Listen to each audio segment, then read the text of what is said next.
Bismillahirrahmanirrahim. Assalamualaikum warahmatullahi wabarakatuh. Baik, perkenalkan nama saya Rianto, biasa dipanggil Rian, NIM 6010220220025. Saya mahasiswa pasca sarjana. Di sini ada sebuah tugas yang diberikan kepada dosen, yaitu mata kuliah Ekonomi Mikro Islam. Di sini saya akan membahas mengenai rancang bangun ekonomi mikro Islam itu sendiri. Di sini saya akan membahas beberapa indikator nantinya yang dimuat atau dalam ruang lingkup rancangan bangun ekonomi mikro Islam itu sendiri. Pertama, saya akan menjelaskan mengenai mengapa harus ada ekonomi Islam. Ya. Yang pertama, karena revolusi ilmu pengetahuan yang terjadi di Eropa Barat sejak abad ke-16 Masehi telah menyebabkan pamor agama dan kekuasaan institusi gereja atau agama Kristen menjadi menurun drastis. Hal ini disebabkan dogma yang dipegang dan diajarkan banyak yang bertentangan dengan fakta-fakta yang dihasilkan oleh ilmu pengetahuan. Kedua, akibatnya terjadi sekularisasi di Eropa Barat dalam segala bidang, termasuk dalam ilmu pengetahuan. Yang ketiga, agama, Tuhan, nilai-nilai, dan norma-norma secara drastis dikeluarkan dari struktur pemikiran para ilmuwan, maka lahirnya ilmu pengetahuan yang bersifat positivistik. Yang keempat, ilmu pengetahuan yang bersifat positivistik tersebut telah banyak mendapatkan kritik dari ekonomi barat, sehingga telah melahirkan mazhab-mazhab baru antara lain Green Economics, Humanistic Economics, Social Economics, Institutional Economics, dan lain-lain. Yang kelima, mazhab ekonomi tersebut tidak dapat diterima begitu saja oleh ekonomi muslim karena menghadapi problem perbedaan standar nilai. Yang terakhir yaitu Islam mengembangkan suatu ilmu pengetahuan yang khas, dilandasi oleh nilai-nilai iman dan Islam yang dihayati dan diamalkan, misalnya ilmu ekonomi menurut perspektif atau Islam ilmu ekonomi Islam. Ya, seperti itu. Itu alasan yang mengapa harus ada ekonomi Islam. Lanjut, kita masuk di perbedaan sudut pandang. Adanya ekonomi Islam ini menimbulkan beberapa perbedaan yang sudut pandang. Yang pertama yaitu ekonomi konvensional tidak dapat dikompromikan dengan ekonomi Islam.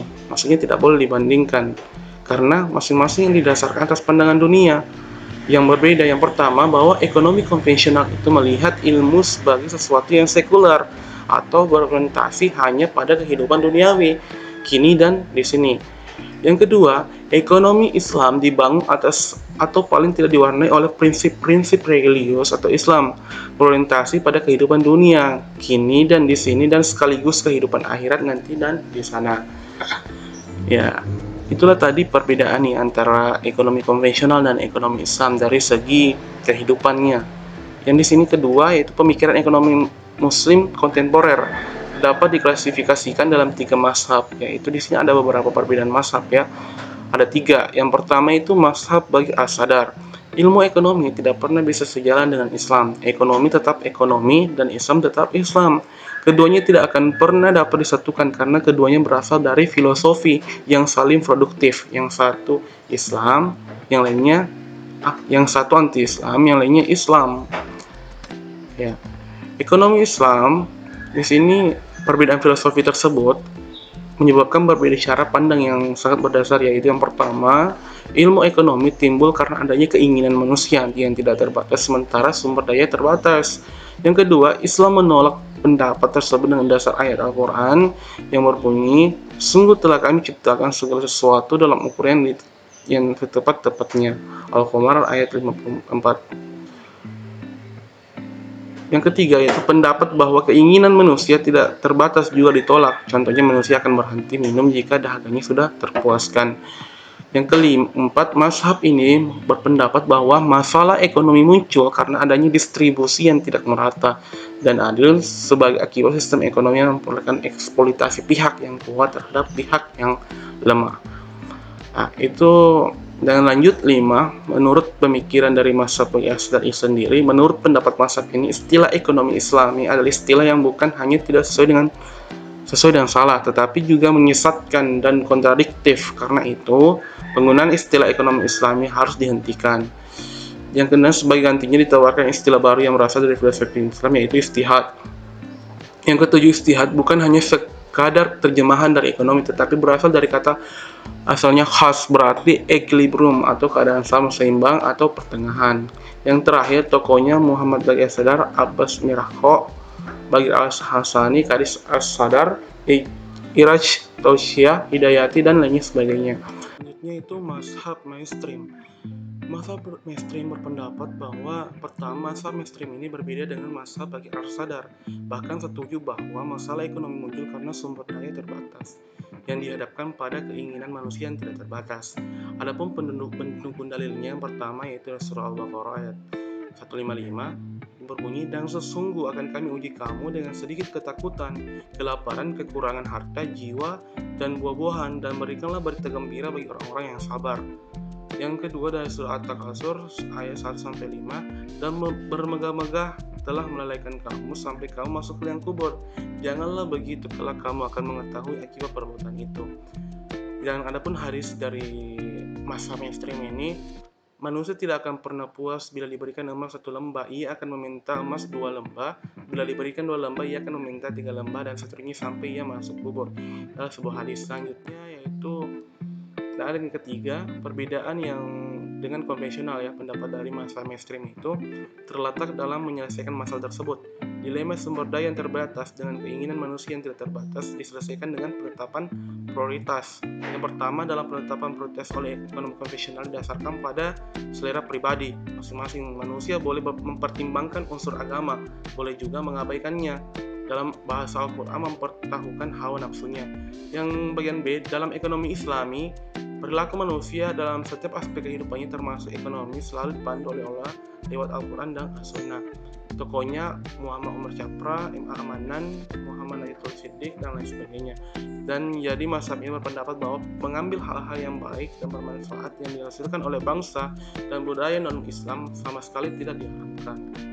Yang ketiga yaitu mazhab alternatif atau kritis. Di sini ada beberapa pendapatnya juga. Yang pertama itu mazhab ini mengkritik kedua mazhab sebelumnya, yaitu mazhab Al-Sadar dan mazhab ekstrim. Menemukan sesuatu yang baru, tapi hal itu ditemukan orang lain menghancurkan teori lama dan membangun teori baru. Mazhab mainstream dikritik sebagai jiblakan dari ekonomi neoklasik dengan menghilangkan variabel riba dan memasukkan variabel zakat dan niat. Mazhab ini berpendapat bahwa analitias kritik bukan saja dilakukan terhadap sosialisme dan kapitalisme, tetapi juga terhadap ekonomi Islam itu sendiri. Yang empat, menganut mazhab ini yakin bahwa Islam pasti benar, tetapi ekonomi Islam belum tentu benar, karena ekonomi Islam adalah hasil tafsiran manusia atas Al-Quran dengan Sunnah, sehingga nilai kebenarannya tidak mutlak. Yang kelima, tokohnya dari masa alternatif ini, yang pertama Clifford Moran, ketua jurusan ekonomi di University of South California, Jamoyo, Brett, Harvana Malaya, Muhammad Harif, dan sebagainya. Baik, kita akan lanjutkan.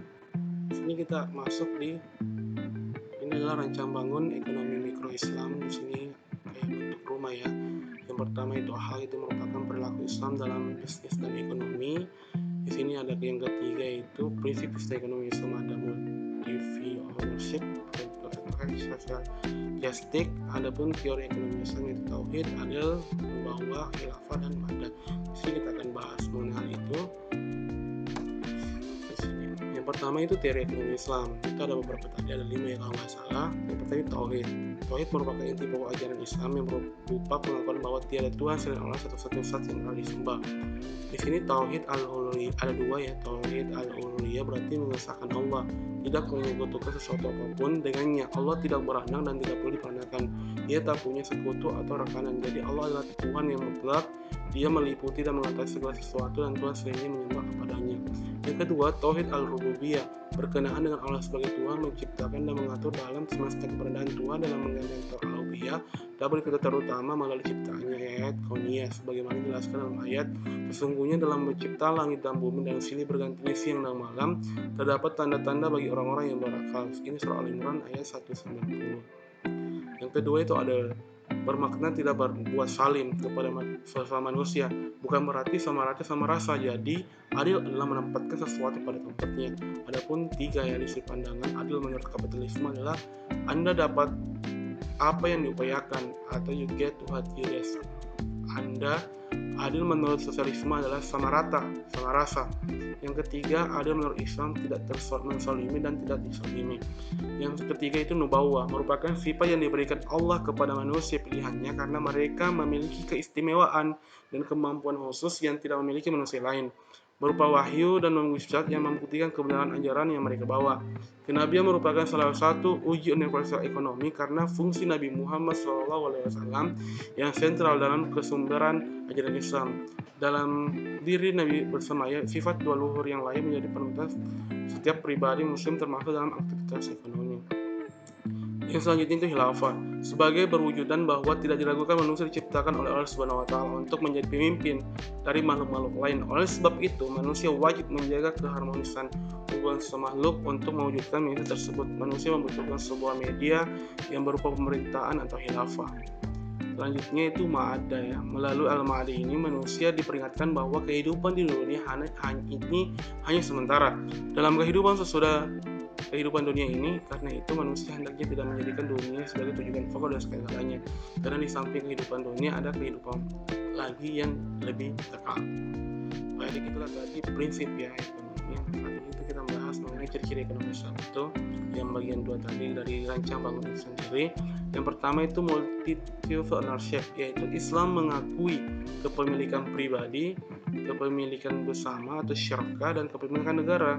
Hal ini berbeda dengan konsep kapitalis yang hanya mengakui kepemilikan individu atau konsep sosialis yang hanya mengkepemilikan bersama oleh komunal atau negara.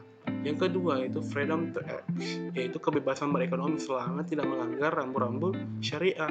Yang ketiga itu social justice, yaitu keadilan sosial yang berbeda dengan konsep charity atau donasi. Dalam ekonomi konvensional, rezeki halal yang didapatkan dengan jerih payah ini ada hak orang lain. Jadi bukan karena berbaik hati memberikan donasi, namun hal tersebut bukan hak kita saja, tapi ada hak orang lain. Jadi ketika kita mendapatkan sebuah hasil atau sebuah keuntungan, itu bukan hak kita, itu hak kita semua, tetapi ada hak orang lain. Ya, itulah tadi pemaparan yang sempat saya sampaikan mengenai ruang rancang bangun ekonomi mikro Islam ya. Ya, di situ ada beberapa yang saya jelaskan dan mungkin sesingkat itu ya yang saya bisa sampaikan, dan mungkin ini saja bisa saya sampaikan, lebih kurangnya mohon dimaafkan. Wabillahi taufiq wal hidayah. Wassalamualaikum warahmatullahi wabarakatuh.